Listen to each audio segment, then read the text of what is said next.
Yeah, I thought I could only get the first one to load, but it was.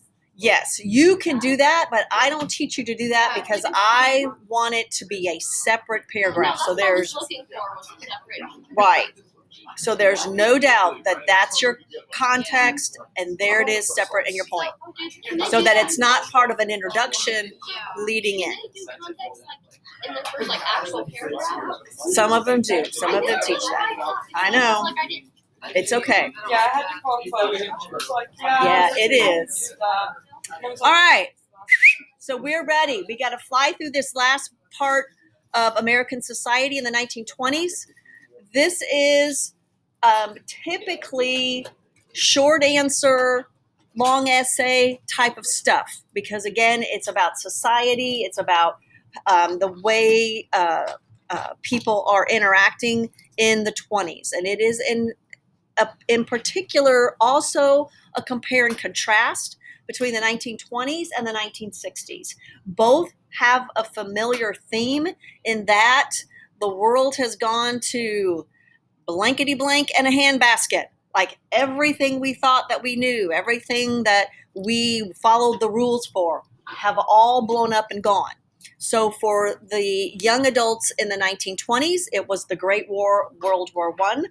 For kids in the 1960s, it will be the Cold War, right? We now, in the 1920s, we have machines and machine guns that can just mow down people. We've used technology to massively kill people. What's the world coming to?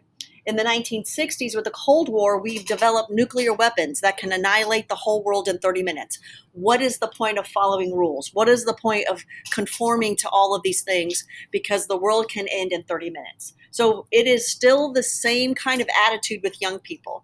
And again, it's the same despondency, meaning there is nothing to live for, that manifests itself in a way that people think, wow, that must have been the life. They're out dancing and drinking and having fun. The same with the hippies. They're out dropping acid and smoking dope and having Woodstock and making love with everybody. That must be the life. It isn't. It isn't. That's what people do when they have a loss of hope. They don't have a purpose, and they feel, more importantly, that the world and a country doesn't have a purpose. Bless you. So it is often, using a College Board term, a misnomer to think of these time periods in that way. That compare and contrast of the 20s and 30s is a really good one. And we haven't had one from the College Board about that in a long time. So it can be a compare and contrast of women, right? Women in the 1920s will become flappers. We'll talk about that in a second. Women in the 1960s are going to burn their bras. So it's a similar thing of losing this conformity. But losing the conformity is not, again, a sense of yay, it's a sense of dread, like everything can go wrong. So on the top of this page, we have some political philosophies that we need to get into before we move in. A radical. So we're going to use that word radical as an overencompassing word that includes socialist, communist, anarchist. For all practical purposes, most people don't understand the differences between this, is why they use the word radical, and we'll use those words communist, socialist, anarchist all interchangeably. Conservative refers to preserving the existing order. Those people that want to, let's go back to a better time. Let's go back to when we were great. Let's go back to normal. Any of those things about going back is a conservative. Reactionary, desire to move society back into a past society, again, usually an idealized, that again, looking back. And then we still have our hold-ons to our liberals advocating change in society's institution to reflect changing conditions. And this is progressive. Remember, their liberal at this point is a capital L. It is not a political party. It is not assigned to a political party. Republicans can be liberal in nature. Democrats can be liberal in nature. The key is changing government to fit the times, moving and progressing government forward. So the first thing we're going to look at is this Americanism in the 1920s, and it is called the Red Scare. It will be the first of many. We're going to have another one in 1950s. That's what the book The Crucible was about. Again, finding all these communists. We're going to have the very first one in the 1920s. And the fear is partially real. And that's the thing that makes these fears move from, oh, that's just a bunch of people thinking crazy, to there is something to that.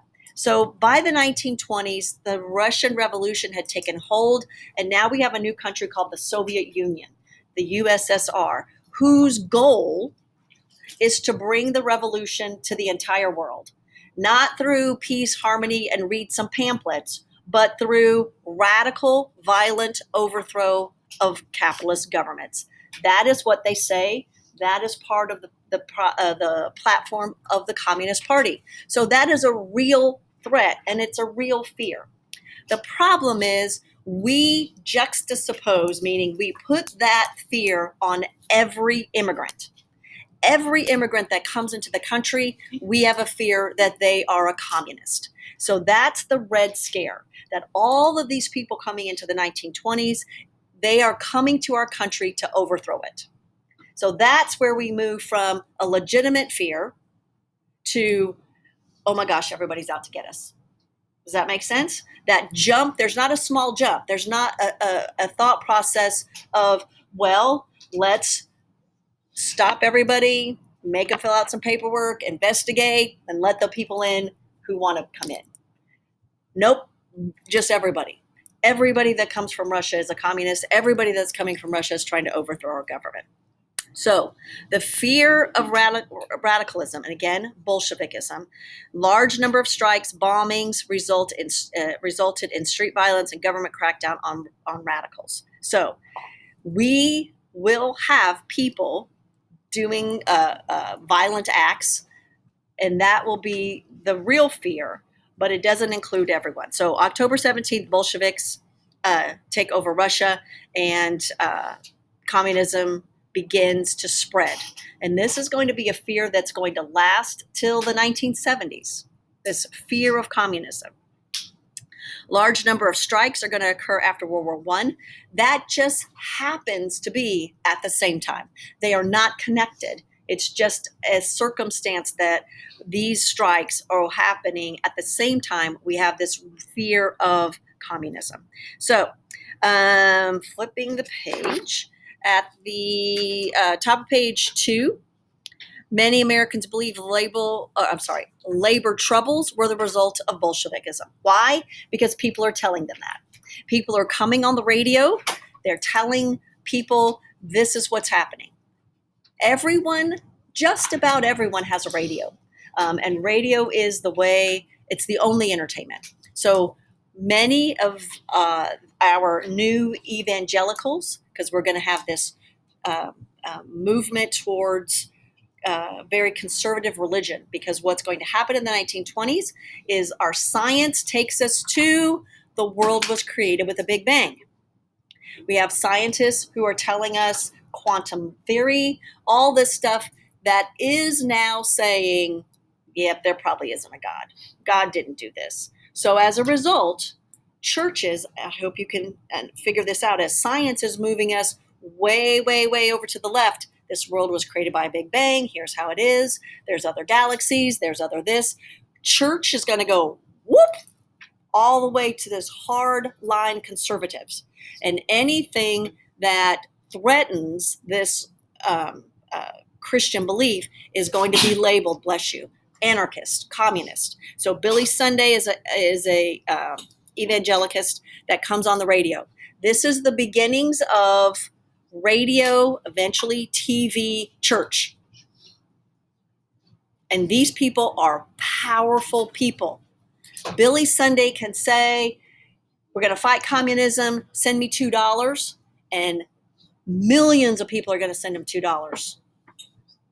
I can tell you he is not going to spend it on communism. He's going to spend it on wine and women and all kinds of stuff, and eventually get dragged down.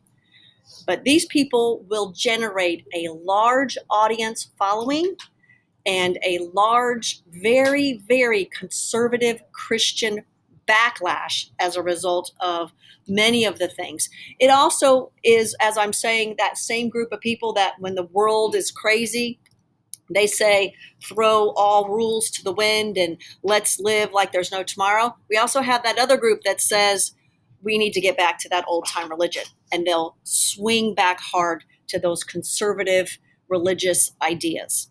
So the bottom of page 2, we need to talk a lot about strikes. And in particular, a new kind of strike on page 2 called a general strike. It is the most famous general strike in U.S. history, even to this date, because virtually the entire city of Seattle shuts down. So what a general strike hopes to do is shut everything down so that the owners have to come to the arbitration table with the strikers. So this starts with shipyard workers. Shipyard workers want to get a wage increase to compensate for inflation. They go on strike. The general strike then means all other unions go on strike in support. So by the time we get to the end, January 19th, every union in Seattle has gone on strike. The seamstress, the teamsters, pipe fitters, boiler makers, the entire union force in Seattle goes on strike, and it shuts down the city. Typically, in a modern time, what makes general strikes successful is if 2 or 3 groups shut down. The people that pick up your garbage and the teamsters that move stuff, right? New York City had a garbage strike in the 1970s where garbage wasn't picked up for over 3 weeks. If you've ever been to New York City, daily there's a lot of garbage. Daily there's a lot of garbage. Garbage was piled up 4, 5, 6 bags deep. That's a way to make for a union to get support from the people, because the people will eventually say, I do not care what these people are asking for, but you need to fix it, city of Seattle, so that our garbage gets picked up. And so this will be one of the issues. The strike was peacefully and orderly. Conservatives fear unions, European-style labor takeover. So at this point, and we're not going to talk in depth about all these unions, at this point, conservatives see labor equals communism. They want a piece of our profit. They want everybody to have the same and equal. And that is, again, what the condensed version of communism looks like to the people of America. So labor unions, again, are going to get a bad name because they will be associated with communism. Seattle mayor calls for federal troops to head off the anarchy of Russia. And he's going to make that his claim to fame. He's going to go all around the United States talking about how he put down the Bolsheviks when there is zero evidence that there were any Bolsheviks involved. We'll have the Boston police strike. That's another group of people that if they go on strike, cities are usually fairly emphatic with government to settle. 70% of Boston's 1,500 policemen went on strike for wage increases. And this is what everyone at this point is really striking for, is more money. And that has to do mostly with the beginnings of the Great Depression. Inflation has already started to happen.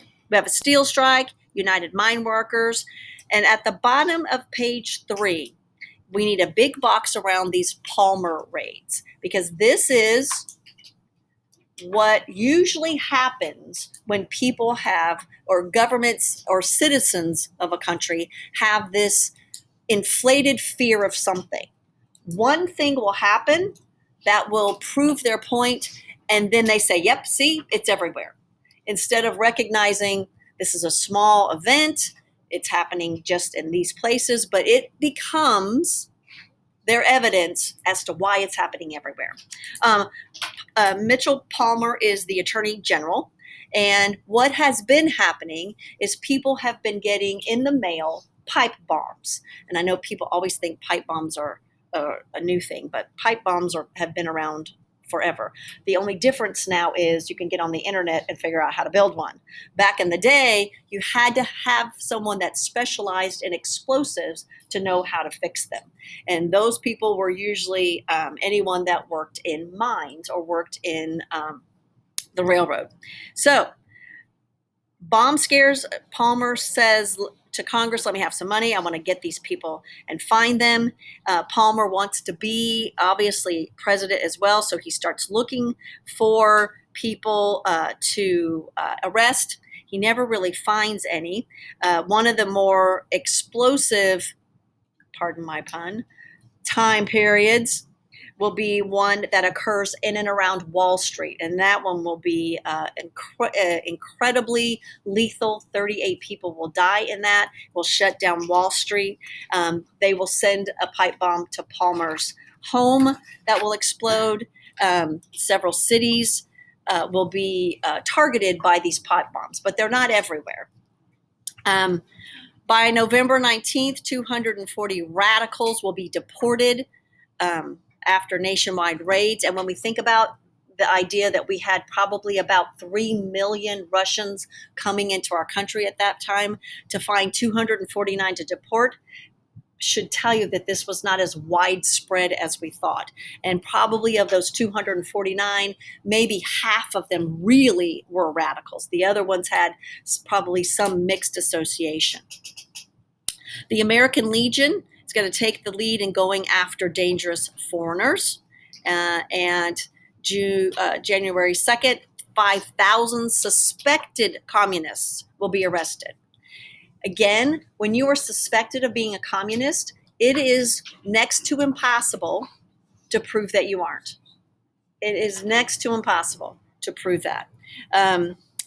So that Red Scare is finally going to end in 1920, when all of these things that Palmer said was going to happen actually didn't happen. That's usually how things end, right? Somebody's going to forecast that on this day, this thing is going to happen, and it doesn't actually happen. May Day, and the reason that May 1st is really important, May Day or May 1st is Labor Day, a worker holiday, and it is celebrated in communist country as the Day of the Worker. That is, again, a fear of us in the United States, this working kind of thing. So the last part of this that you will get asked about is the Sacco and Vanzetti case. And this is the epitome of this time period, searching out radicals, communists, terrorist, anarchist activity. And the reason this case is so significant and important is the two guys that they target didn't do this.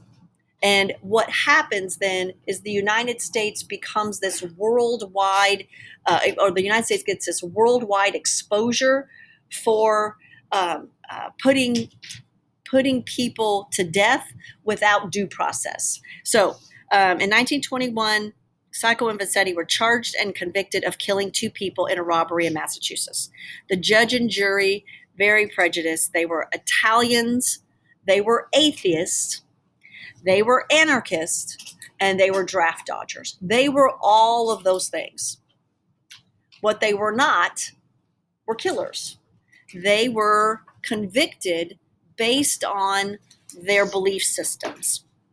There is no evidence to convict them. Repeated motions for a new trial were denied, and in 1927, they were sentenced to death by the electric chair. Riots break out in Japan, in Warsaw, in Paris, in Buenos Aires, after these 2 men are executed, and they are executed.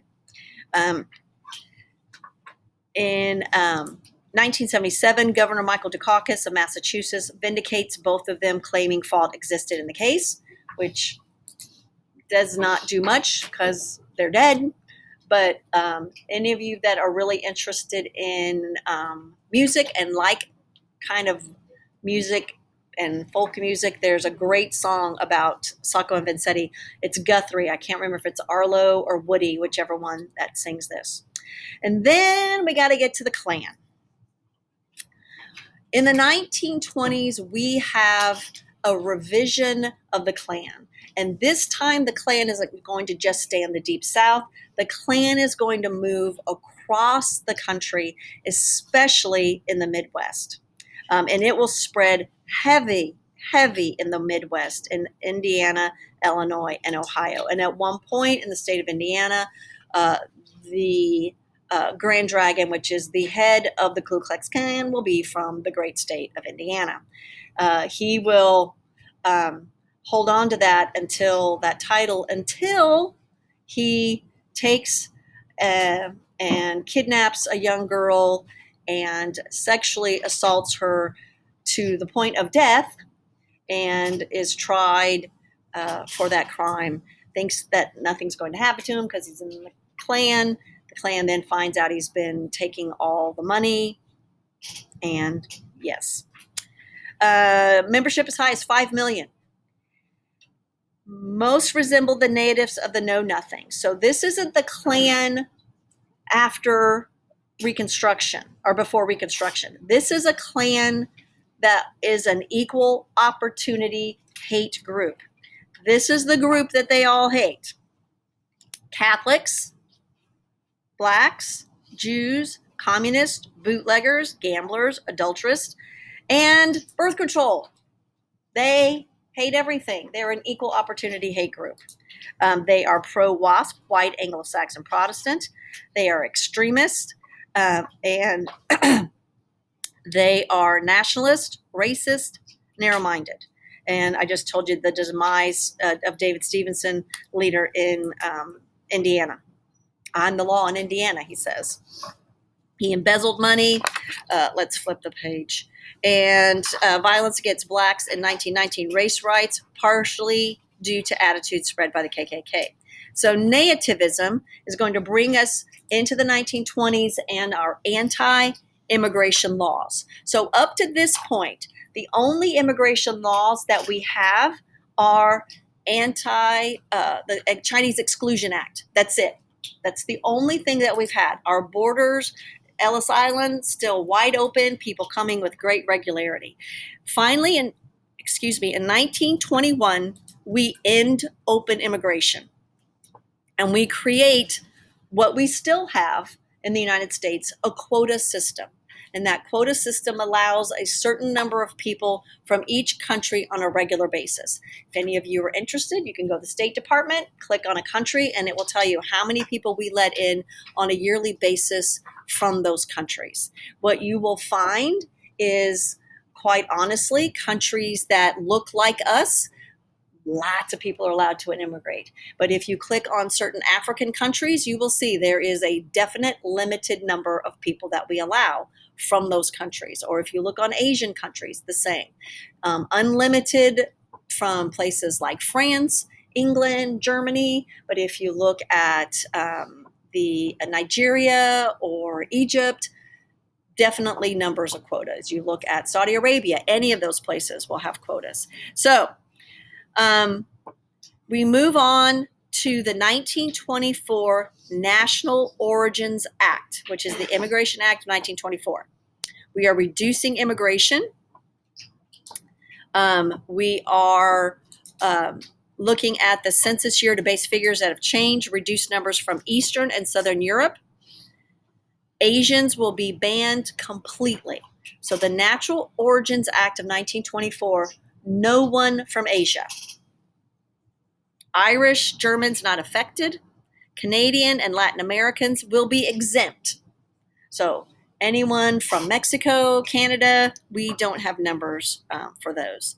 And then finally, the Act of 1929 virtually cut immigration in half. Next big society thing, and this big society thing is, again, the explosion of science and religion. And this is where the two walk no more hand in hand, like, hey, I think we can be friends. This is, we are never, ever, ever, ever getting back together, ever. Even if you wear that cardigan, we're never, ever, ever, ever getting back together.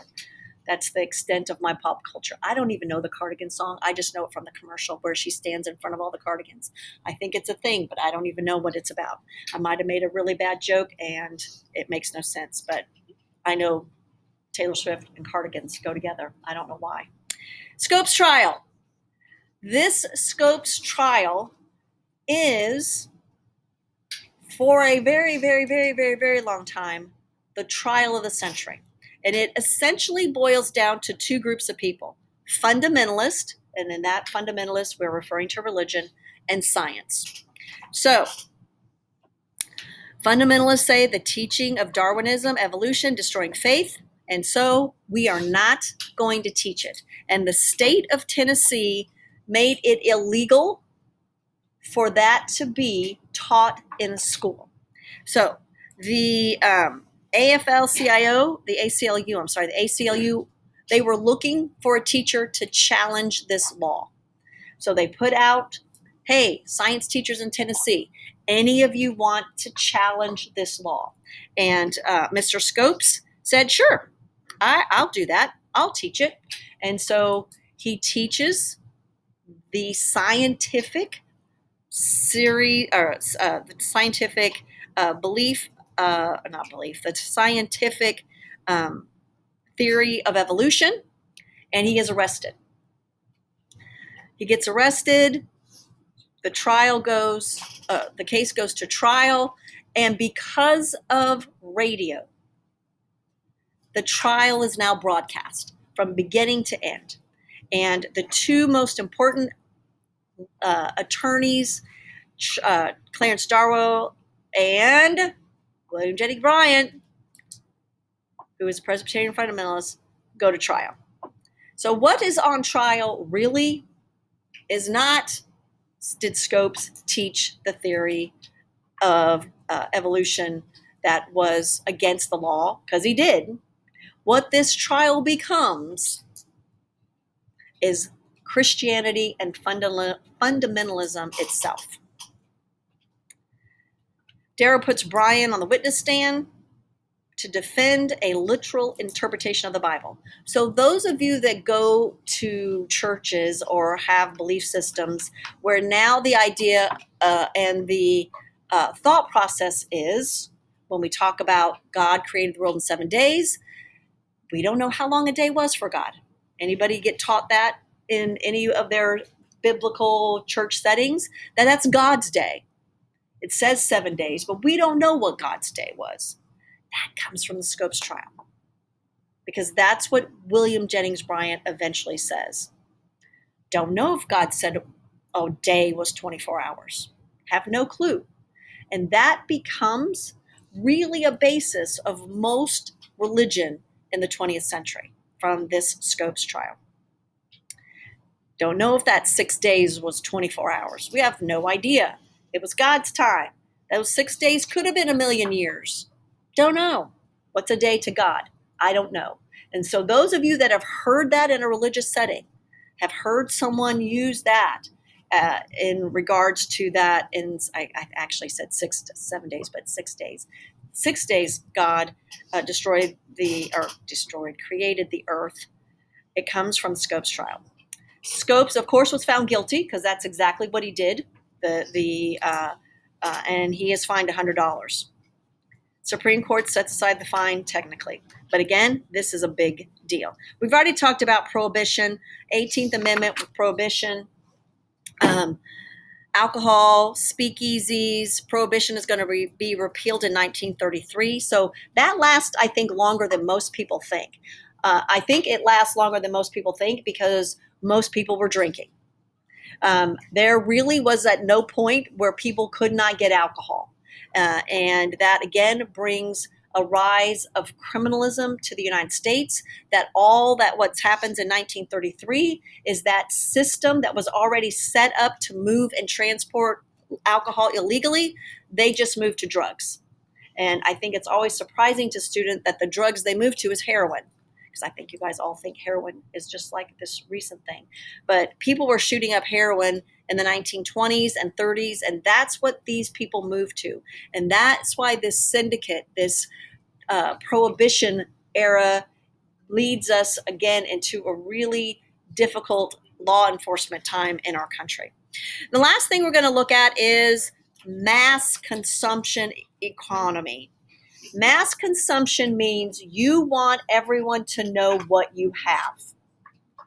You buy stuff for the sole sake of having it and showing people what you have.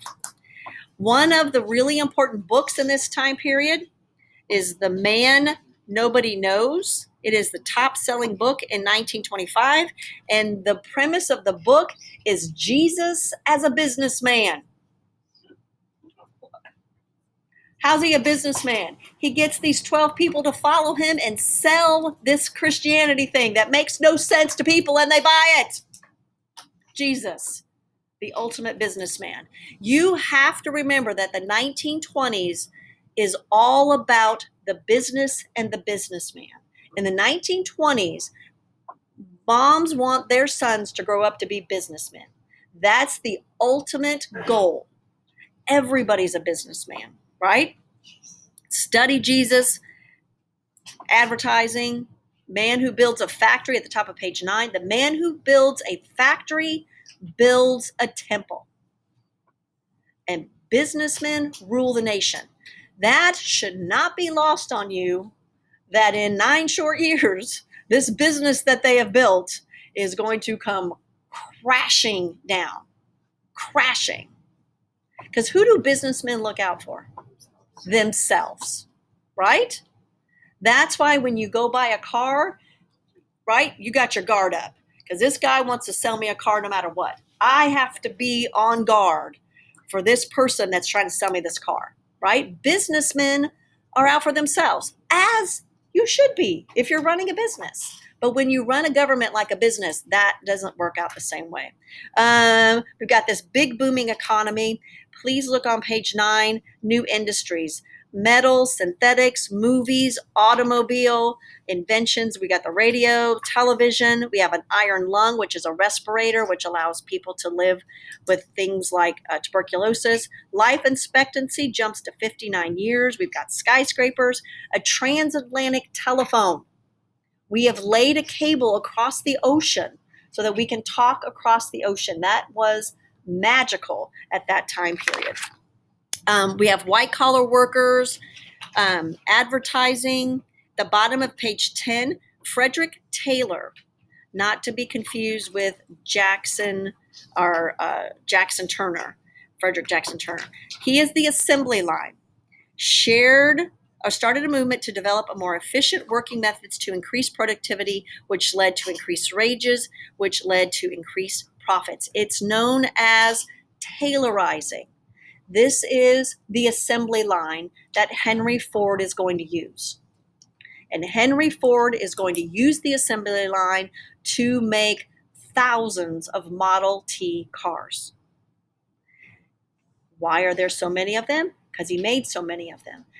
The other part of Henry Ford is I have to make a car that my workers can afford. So there were lots of cars prior to the Model T, but they were expensive and only wealthy people could afford them. Henry Ford said, I'm going to make a car that my workers can buy. And he does that really well. He does it with an assembly line. He does it with manufacturing. Every car identical.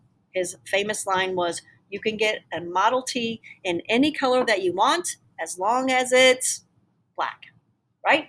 There's nothing that was different. Every Model T looked identical. And so 1.5 hours to make a car in 1925, which was fairly